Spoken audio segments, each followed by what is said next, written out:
Welcome to the Boss It Weekly podcast, a no-nonsense, no-hype, frank and close-up analysis of what is currently working and what is not in the world of software. The Boss It podcast is packed with major takeaways for software business owners and managers. So, let's begin.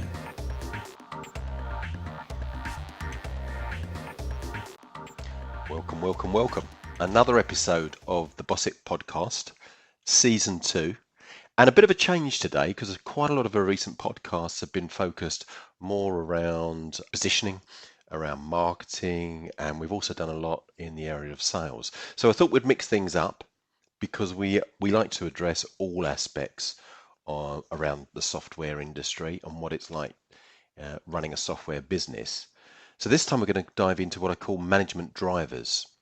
It's there's a number of things that I would like to cover in this podcast, and I've invited along Tony Armour. Tony's got a lot of experience in this area, and I think we're aligned on a lot of things. We've had many discussions, and welcome, Tony. Thanks for coming along and taking part in this podcast. Is this your first? It's my first ever. Yes, I'm a podcast virgin. Well, welcome to podcasting. Tell us a little bit about yourself. When did you start in the software industry? Well, I'll tell you what, I'll go all the way back because how I ended up in the software industry, it's a miracle, really. Go for it. I had no intentions of taking a job in the city or getting involved in the kind of business that you and I are now involved in. I originally studied zoology and botany at school, and I know it's a million miles away, isn't it? I thought my background was a bit crazy when the fact that I went to art school and I studied photography and I started off as a photographer, but zoology and what was it, botany? Yeah, well, actually, there's similarities there because I think you and I probably started off doing things that we thought would be the basis of a career. But actually, I certainly discovered that my interest in trees and nature was probably the sort of thing that was just a general personal interest and would grow into a hobby or the basis of holidays, going away camping. Yes. It was never going to be a career, really. And by chance, I discovered that my talents and my desire to work and do business lay in a very different direction. So I had a place at the College of Agriculture and Forestry in Penrith. But long story short, my mother was suffering some problems because she and my father had split up. Right. My father was very, very ill, and they split up as a result of that illness. It was a they thought it was a psychological illness at first, but it turned out he had multiple sclerosis.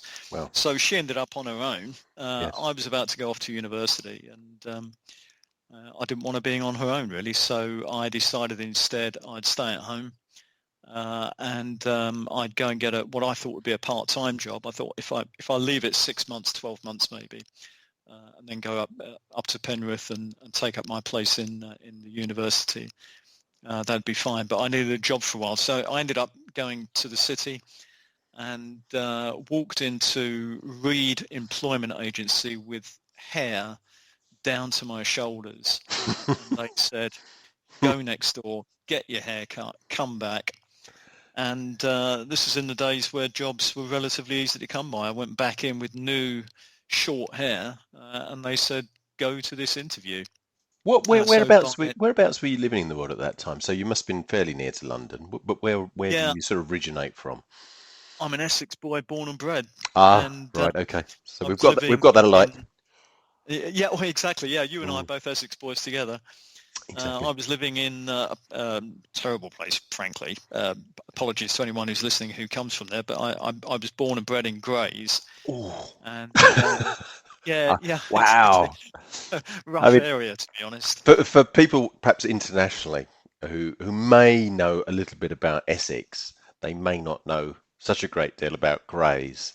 But having lived most of my life, I'm not living in Essex now, but I was brought up in Essex. Grays is Well, how would you describe Grey? Grey's it is a very grey place, put it that way. Well, It's I'd probably make the problem even harder, because I'd say the only place I know on earth that's like it is Tilbury, which is another place in Essex, which is just as bad as Grays. And again, apologies to anyone who comes from and loves Tilbury or Grays. Yes, there are probably absolutely lovely parts of Grays and Tilbury. I just never found them, but they're there, I'm sure. I'm sure there Yeah, exactly. No, so I went to work in London, and what I thought would just be a job for a few months, I ended up working for a fantastic stockbroking company called L. Messel and Co., which then was bought out in 1987, 86, sorry, Yes. by Shearson Lehman. And so Oh, I was okay. there for 11 years in the end. Yes. Right. So I started off in broking, really, via forestry and trees and nature. So what did you, And was there any particular lessons that you felt that you learnt from broking in working in that area that you've carried forward and have been useful for you in, say, in the software sector? well, I think the world is a very, very different place to the one that I first entered the workplace in the, let's be honest about my age. It was the late 70s. Mm. Um, the way of doing business was very different then. Most of the business that we did was done in a pub. And it's, you look at the way the world works now, and the way we're all much more conscious of our health, and we're much more conscious of being professional in the workplace. The way we lived then and the way we worked in the city would be considered utterly unacceptable now. Yes. I think what I did learn a lot then was about doing business, and a stockbroker, and particularly the kind of stockbroker I worked for. All of their business was done on relationships, and the importance of relationships and the importance of building trust with people you're doing business with, and fulfilling that trust. That in the 11 years I spent there, that was acutely apparent to me. And it wasn't just a joke. That people have to go on training courses these days for ethics. The old broking adage, "My word is my bond," was absolutely strongly felt and honoured by everybody who worked in that. Well, I guess not everybody, but certainly most of the people I knew who worked in that industry. Well, that's a principle that will never go out of date, isn't it? I mean, I can see that. Being in the same industry for a long time, you see people come and go, but those people that have the reputation for a long term, and probably have the durability, I think one of those key things is, what my word is my bond. You can trust them. Yeah. You may not always agree with them, but they're going to do what they say they're going to do. So I think that's really important. So that's definitely a good lesson to learn. 11 years, there must have been aspects of that work that you really enjoyed. You don't hang around for 11 years if you're not enjoying it to some degree. So I think what I really enjoyed about it was the kind of company where you could make a difference. You were given enough rope to hang yourself with. So people would either fail or they would succeed based on their own ability to see an opportunity and either ignore it or work hard and be focused on what they were doing. Because I guess the thing that drove me to stay there and continue with that as a career as opposed to just a short-term job was, like I said, I grew up in a fairly rough area. I come from a very humble background. I was a child of a single mother, and I'm not going to lay it on with a trowel, but life wasn't easy for our family. And I saw an opportunity there working in that environment, which was an environment I just never dreamt I would end up working in, to make things better, to give ourselves a better life, and being selfish, give myself a better life. If he's listening, I used to be friends with a guy called Roger Owen, and I remember going to Roger's 18th birthday party, and I remember saying to him, I asked him about the presents he got and what was his favourite, and he got out a set of pots and pans, and he said, I got this from my grandmother. And I said, well, surely beer would be better. And he, well, yeah, I've got, I can always get beer. He said, but this is fantastic. This is for my bottom drawer. And I thought it was a bit odd for an 18-year-old boy to be so concerned about getting gifts that were referred to as something for his bottom drawer. But I think in that day and age, one of the aspirations most young men left school with was, okay, I'm going to need some kind of good job, if not a career, because I am going to get married, I am going to get a home, Yes. I'm going to have a mortgage, I'm probably going to have children.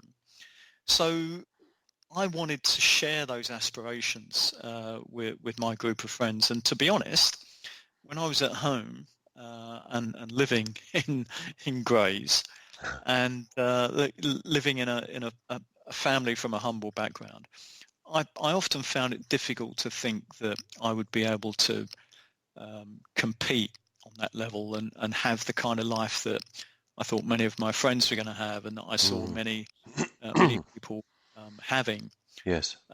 But when I went to work for El Messel, I was working in the city, suddenly a new world opened up to me, and I saw the possibility of having a great career, of earning money, of bettering my life, and being able to have a family and a home that would compare to with what a lot of other people were having. So I guess all of those things really, really drove me on. If there was anything that made me successful, it was a really strong desire to compete with what I saw other people in the world having more naturally, because my expectations, I think, when I was much younger, were set very low, and my expectations were really quite humble. But when you have your eyes opened to something like that, suddenly you see a new world of possibilities, and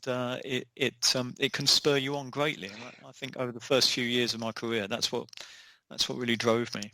That's really interesting, and I can relate to that.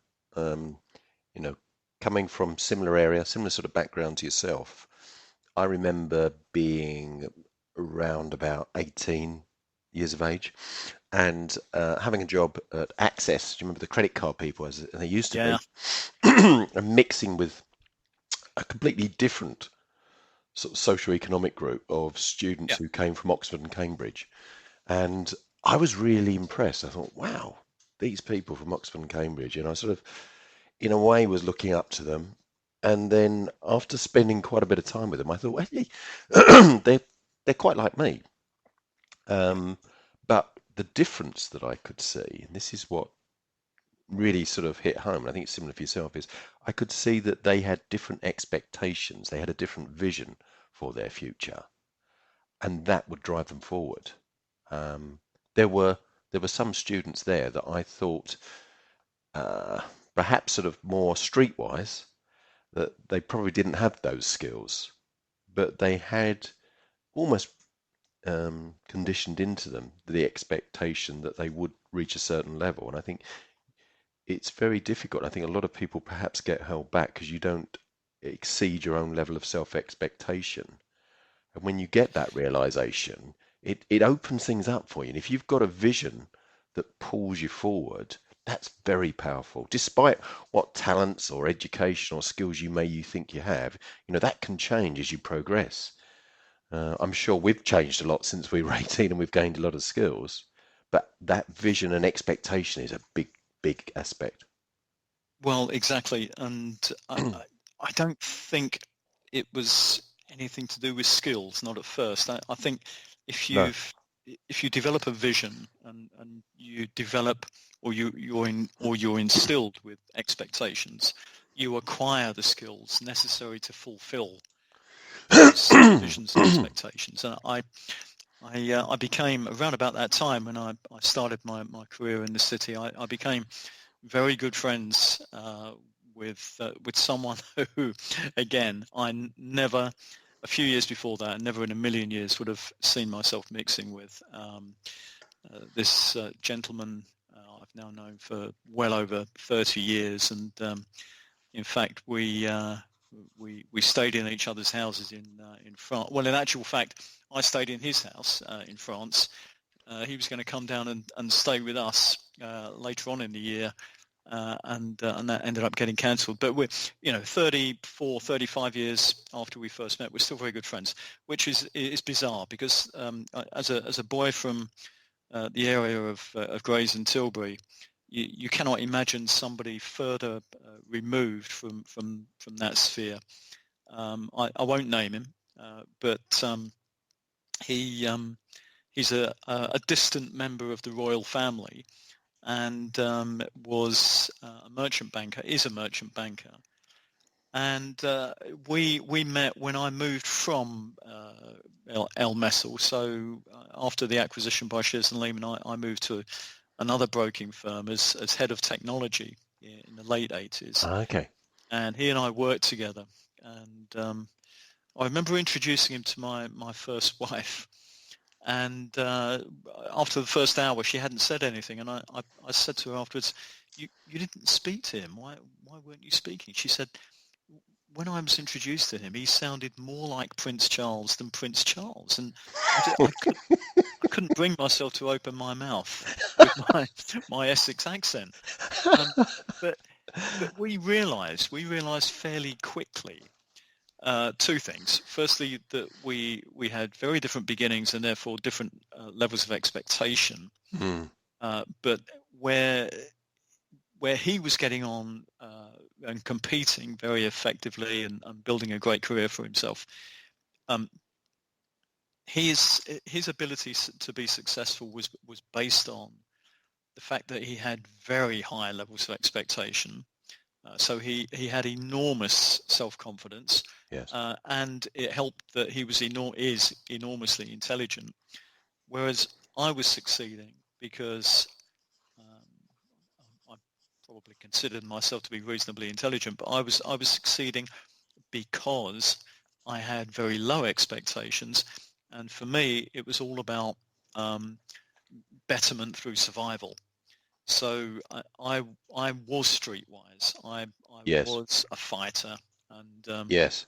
I was finding ways to get around either what were my limitations or what I perceived to be my limitations. And I found ways using sheer grit and determination to get around those constraints, whereas my friend didn't perceive that he had or faced any constraints whatsoever. But we discovered that we liked each other enormously because we recognized those vastly different backgrounds and traits in each other, but also recognized that we were both good guys, and we were looking to find allies, frankly, within this company, and we found that we were quite like-minded about where we were in our careers. We were quite like-minded about the way this particular company operated, and our need to find alliances to succeed there. Yes, fascinating. I suppose it's the old cliche about almost opposites attracting in that respect. You're recognizing almost the reverse image of yourself in someone else, and in a way that can be, that can work as regards a friendship. That's really interesting. As you move forward, recognized, but we had very much a very shared set of values underneath all of that. So very, very different backgrounds, but we discovered fairly quickly that we had a shared sense of humor. We had shared views on all kinds of things, ethics, hard work. trustworthiness in business, that sort of thing. And bit by bit, we discovered that we had these vastly different backgrounds, but very, very similar core values. Mm. That's interesting, actually. I've been jotting down as you've been talking, and I've got a few words here that have cropped up several times when you're talking about your past, but I think I'm pretty confident that these same words are going to come up again when we're talking about, management techniques and the challenges when you're managing a company. So I've written down here so far: confidence, vision, expectations, shared values, humor. If I was to bring you forward now to the point when you're starting to get into this industry, how did that come about? Well, cast forward quite a few years, and I suppose my career had moved on from the city through various technology roles, and then I got involved in sales for technology companies, and through that I then got involved eventually in the leadership of those technology companies. If you look back at more recent history, I spent the whole of the 90s working for Reuters in 3 or 4 different leadership roles.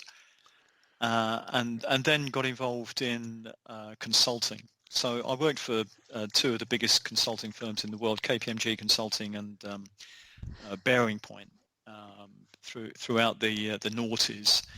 And I ended up with working for a big fintech company that was called DST Systems.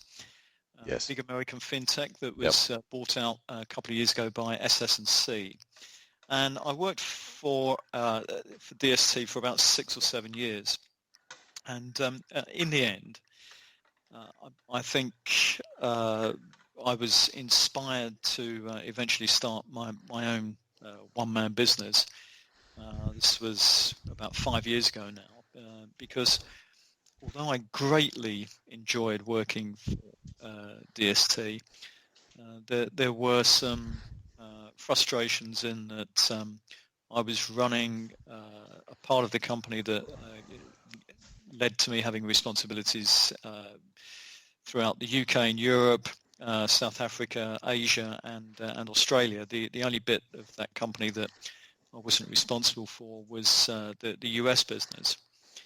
And to be honest, I did find it quite frustrating at times. And anyone who I worked with at that point who ends up listening to this will understand and recognise my frustrations. Even for some of, my immediate boss in the States recognised my frustrations as well. He and I would go to meetings with members of the board in Kansas City, and we'd often be talking to people who didn't frankly travel very much, who would be telling me how to make decisions about running my part of the company in London or in South Africa, in China or in Australia. And sometimes there were very good reasons why we couldn't do the same things in those territories as we would have done even in London, let alone in Kansas City. Yes. So there were a lot of frustrations over that. And I remember talking to my wife one day and saying, I was getting very frustrated again with a similar set of discussions that were going on at the time. She said, "Well, why don't you put your money where your mouth is? You're always telling me how you want to start your own business." And we just sold our house actually to move into an apartment here, and used the spare money that came from that to pay off the mortgage from our house in France. And so life wasn't bad really. We had no mortgage, we had no debt to speak of whatsoever. Yes. And if I was going to take a chance to start my own business, then was a great time to do it. So that's what I did. I resigned the very next day, and 5 years later, I'm still running my own business. So it's been a good 5 years in that sense. Excellent. What are the things that you've seen of sort of the common areas of frustration, or maybe areas that are cause management issues or mistakes that management may make that you see that keep recurring? especially in and around the software sector? Yeah, many, many things. There are many things that can cause frustration for leaders of companies, and there are many different factors that can cause failures, or sometimes not even failure, but failing to reach the full or the expected potential. And there could be a whole load of completely unconnected reasons and factors. Sometimes, and in fact very often, these factors are connected. Sometimes the frustrations that leadership are feeling are like the symptoms of an illness. And when you get a headache or you get a rash or whatever it is, that's the thing that gets your attention. That's what you focus on. But a good doctor will probably not completely ignore that symptom, but he'll see it as what it is. It's a symptom, and there's an underlying root cause, and it's that you've got to find and diagnose and start to treat. So I guess one of the things I see an awful lot is people don't know what they don't know. Yes. Yes. My business, although now a lot of what I do is about helping people in a broader sense manage and develop their business, but it started off being very much focused on sales, partly because I've spent the last 30 years developing a huge amount of experience and depth of understanding of how go-to-market strategies and sales strategies work or don't work. But very often sales is the first port of call in terms of seeing symptoms of concern or symptoms of failure. And I know for a lot of people, for a lot of business leaders who have started their own business or got involved in a business because they have a great deal of domain knowledge or problem space knowledge, or they've developed a solution, a technology solution to a particular problem that they understand very well. Very often they have very little experience of working in or leading a sales function. So very often sales is almost like a box of wizardry. It's seen more as an art form than a science. So sales is often a source of great frustration for people, and very often when things are not working right, the first place they go and look, or sometimes even blame, is the sales function or the salespeople. Yes. So very often I've been called into situations where people say to me, things are not going right, the business is failing, sales are nowhere near what we think they should be, or sales are nowhere near what they were last year.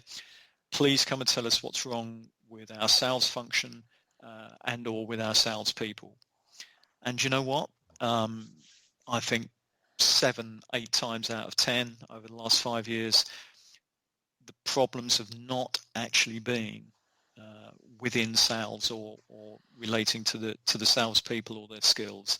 They've been elsewhere in the company, and very, very often the root cause of some of the problems has been with either the leadership themselves or with things that make the company work that they have not attended to in the right way. So people don't know what they don't know, and the first thing I like to do whenever I've been called in to help people, no matter how they've expressed their problem or the symptoms of their problem, is to do a very detailed discovery and analysis of what's really going on and identify the root causes. One of the things that I'm often saying, and I hear myself saying quite a lot, is that the software industry does have unique characteristics. It's growing quickly. It is driving the digital transformation of many other businesses and people's lives. But it's very fast paced. And I think for me, I think that can cause management issues, that pace of change. Do you see that? Do you see issues that are caused that perhaps are not necessarily unique to the software industry because there are obviously other fast-paced industries. But I think that that when you combine all the factors that you see within the software sector, it does create an industry that is different in some areas.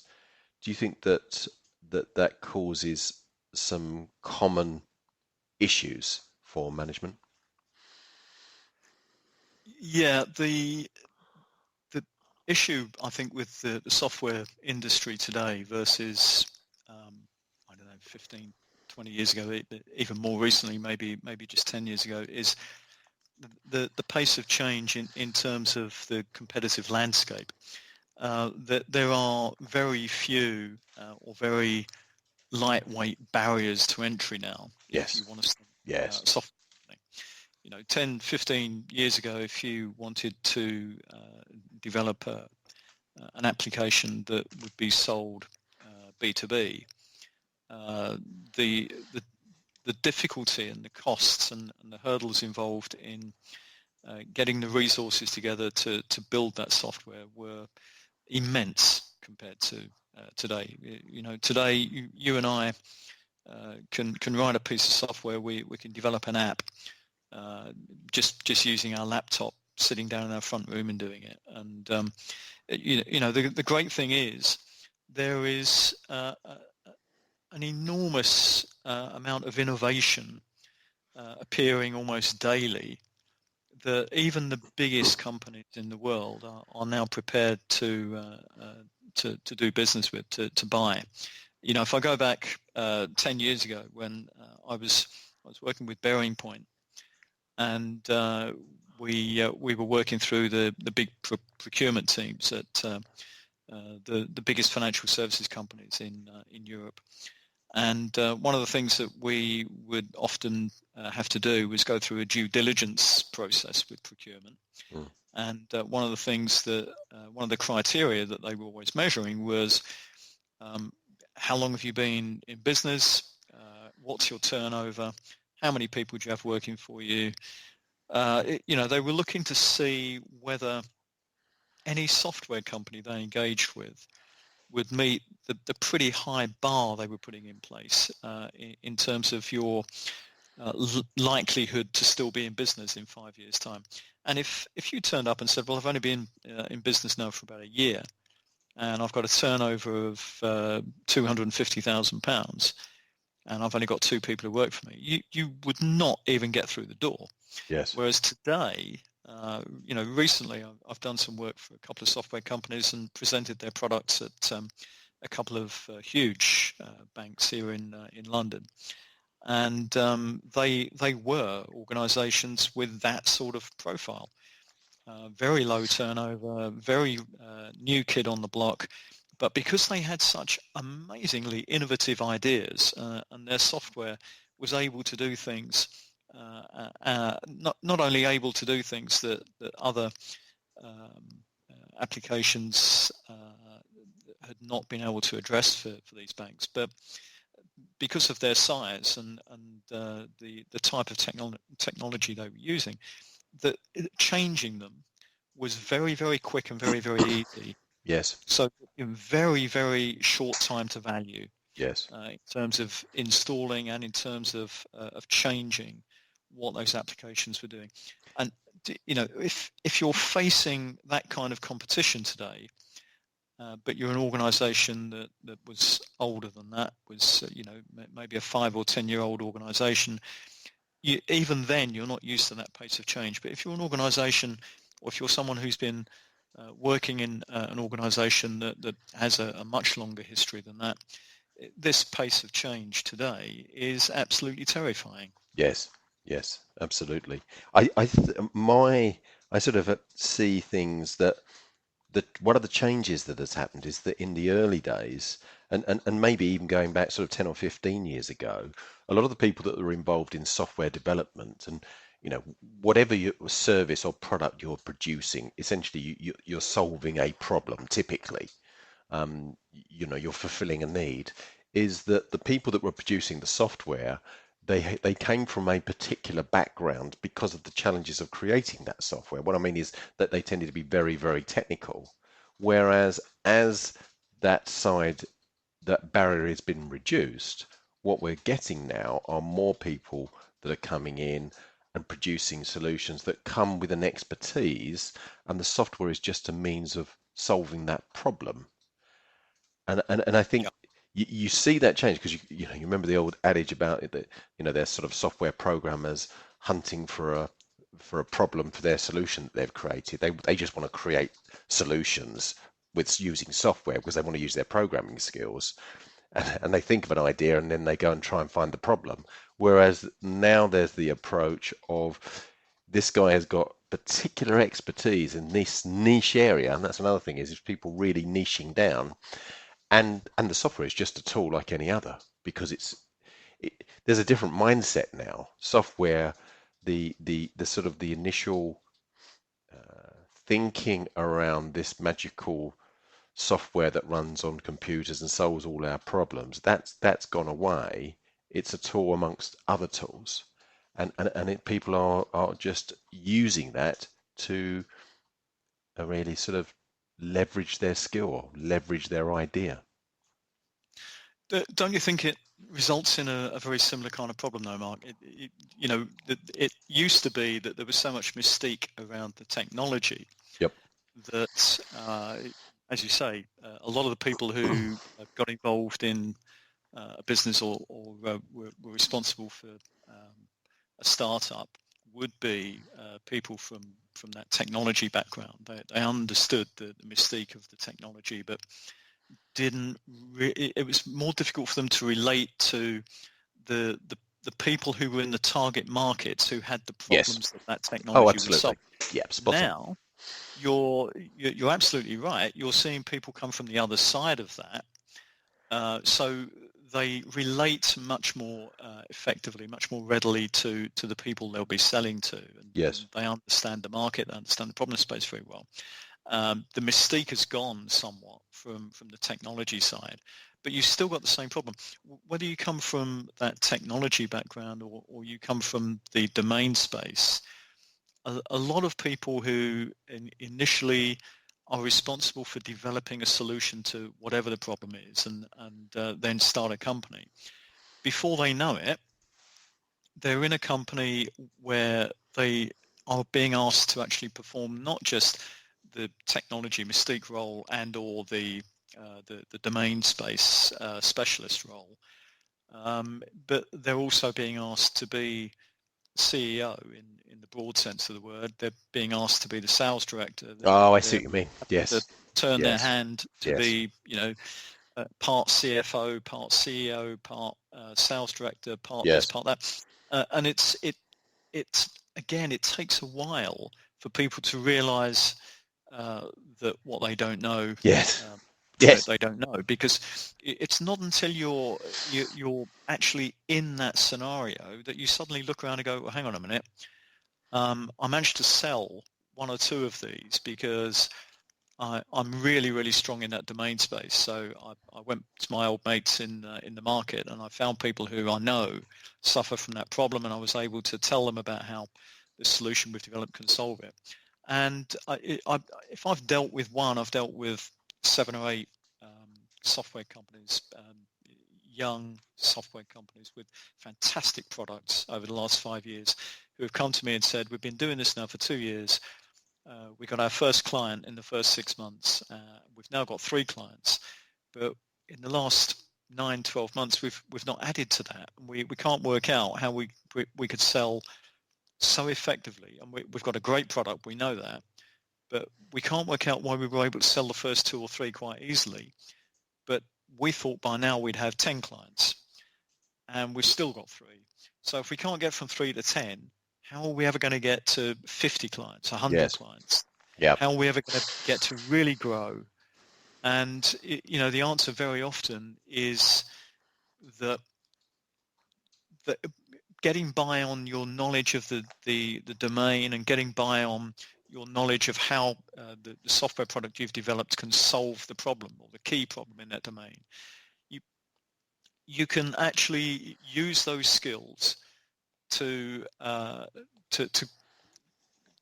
win your initial sales, but actually to then leverage those initial sales and start to campaign in a more structured way and getting into adjacent markets or going to organizations where you don't know the people, where you don't have any contacts. How do you actually start building those bridges that How are do you going to scale? enable you to get from how do you scale? How do you get from 3 to 10 and from 10 to 50? And those are particular skill sets and particular areas of knowledge and experience that very few people have. And it's not until you're up against that wall where you're suddenly realizing the first bit was relatively straightforward. From here on in, it's about to get harder, that you realize that you don't necessarily have all the skills you need to turn your fantastic product into a successful company. Yeah, no, that's a very good point. I'm going to be a bit evil with you here, Tony. I'm going to throw a couple of questions at you. So I hadn't prepared you for this one, but I'll give you a little bit of time to have a think about it.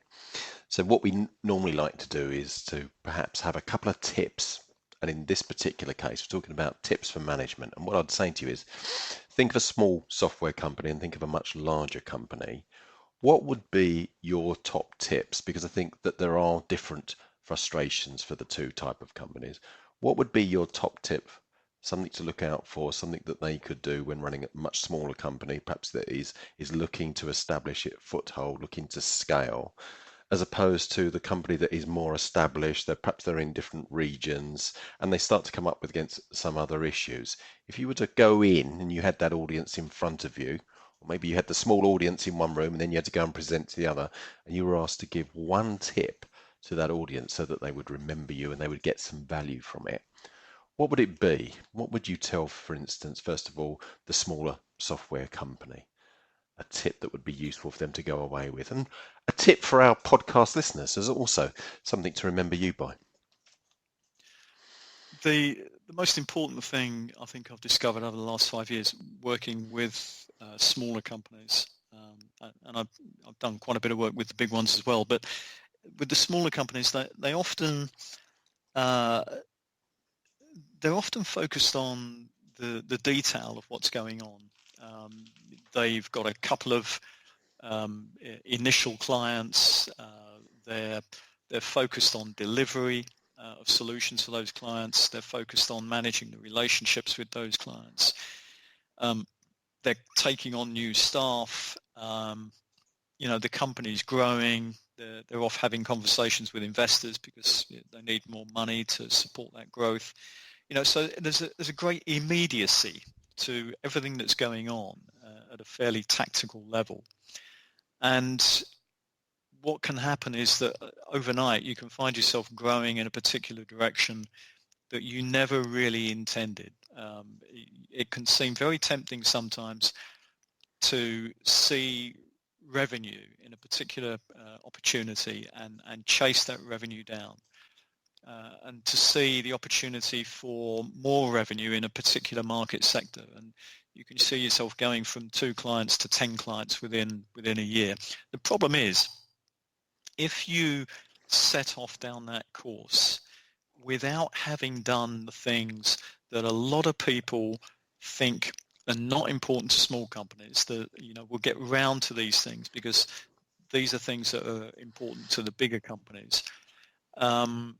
Suddenly it can be too late. And what I'm talking about is that we've used this word already 2 or 3 times today. It's about vision, but yes, I'd add another couple of things to that. It's about vision, purpose, and strategy.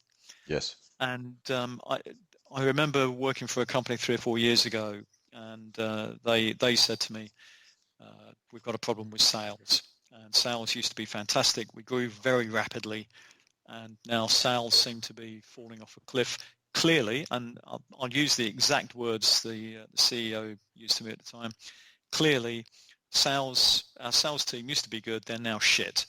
So we want you to go in, tell us what's wrong, how come they've become so poor at what they're supposed to be doing. Tell us which ones to get rid of, which ones to keep, and advise us on how we onboard some new ones, how we train them, and how do we make them a better sales team. And after a period of discovery and diagnosis, I presented them with a report and said, I won't even take my coat off, because when I tell you what the conclusions of my report are, you'll probably never want to see me again, because the answer was it was nothing to do with the salespeople. They had a perfectly good sales team, and I can tell you, I know for sure, because I'm still in touch with the CEO now. 3 years later, they've still got the same salespeople, the same sales team. They were good salespeople, nothing wrong with them whatsoever. The problem was there had been some attempt to create an operating vision and a purpose and a strategy, but it was very poor, to be perfectly honest. So the things we did, long story short, to help that company change the outcomes of the way they were doing business, were all about redefining their vision, their purpose, their values, and their go-to-market strategy, and then making sure all of those things were aligned. It's as important. In fact, I would say it's probably more important for a small company to get those things right before they go to market. It's more important for them than it is for the bigger companies. Now, the issues that people often face, I had somebody quite recently say to me, we're struggling to find and retain the best salespeople. And we talked about their onboarding process for that. And there was no attempt to sell to these people. And I said to them, how do you go and sell to the market? What is it you say to them? How do you present what your company does? And they had these beautiful sales decks. And I said, well, why don't you use any of this when you're hiring people? And they said, well, we're going to pay them money. What do they care about this? We pay above market rate. And so whether it's that way around or whether sometimes I've seen it the other way around, it's so important to have alignment between the way you hire people and the way you hire clients, because it's exactly the same thing. And it all stems from having a compelling vision, a compelling strategy, a compelling purpose for why your company exists. And you need to have the same soundtrack if you're talking to people who are potential employees as potential clients. And if those things are not aligned, if those things are not the same soundtrack, and they're either one exists or the other doesn't, or whatever, then I think you've got it's incumbent upon you as a leader to make sure that those things are in place, that they work, that they're aligned, for one very simple reason. Is that when you get used to thinking about your company in that way and talking about your company in that way, you talk about them you talk about it consistently, no matter who. If you're talking to somebody at a party, or you're talking to someone who's a potential hire, or you're talking to someone who's a potential client, making that soundtrack compelling and consistent is very, very important to how a company grows. So if I was to sum up your tip, it's saying for those smaller companies, what is to remove yourself from the detail so that you can create a vision that can create alignment within your organization, is to see that big picture, to make sure that your organization has a purpose and a strategy that's communicated to your staff. But also, if you really want to get buy-in for new people, especially salespeople, is also to realize that there's a sales job to be done there, so that you get the best talent coming into your organization. Which that's a fair summary. Absolutely, and I'm often posed a challenge by CEOs that say, I've got an absolutely fantastic operating vision for our company. I'm finding it hard to get salespeople who go out into the market and say the same things about the company as I do.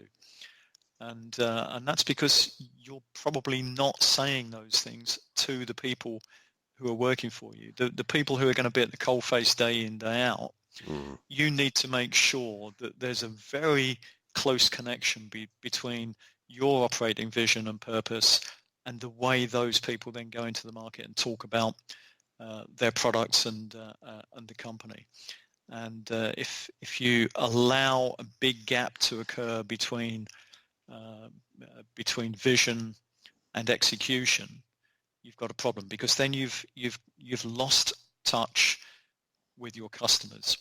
And if you have got a truly compelling operating vision and a compelling purpose as a company, if you allow a gap to develop between the reality of that and what your customers end up hearing, then the value of your compelling vision and purpose is lost. You may as well have no compelling vision and strategy and purpose if you're not getting that picture very clearly conveyed to the people who are your market. Then you've got a big issue.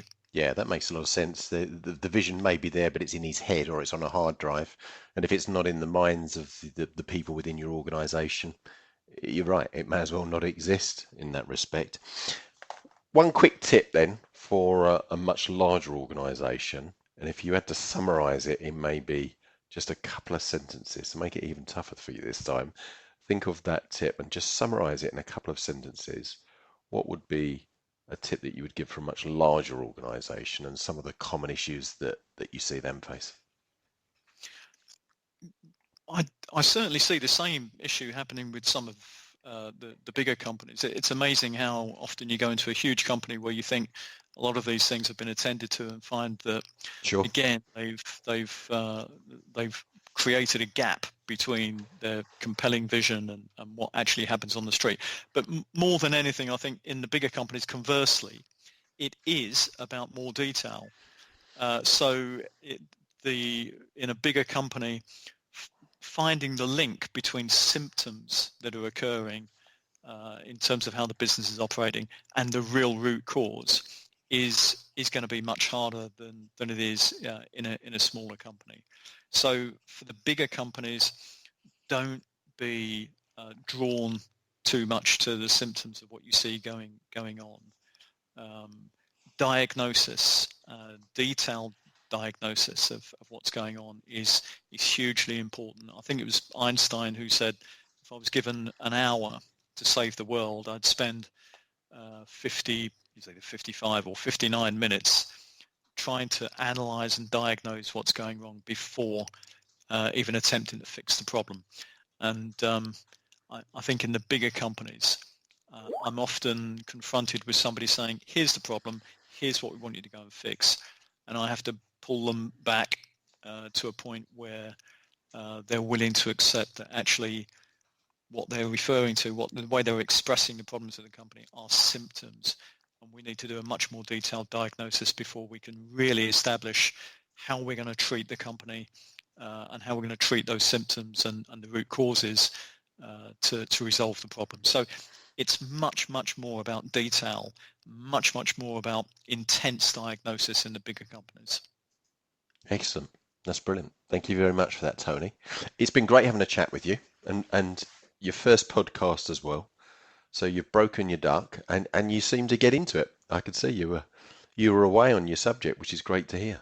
So that's really good. Well, like I say, I was a virgin until today on podcasts, so God knows what it sounds like, but I enjoyed it. Thank you. Well, you'll get to hear yourself soon, and that's quite a strange experience. I know it was for me the very first time when you're sort of hearing yourself back, but I think you'll be pleased. So obviously we will do our little bit of editing and add the bits in the end, and then we'll post this out and we'll send you a link. But thank you very much for today. That's been really enjoyable. This is the Boss It podcast. We specialize in talking about issues for software entrepreneurs. If you like what we're doing, then please do share it, like it. And if there are things and particular topics that you would like us to cover, then please let us know. Thank you very much for your time. It's been good speaking to you. Bye-bye.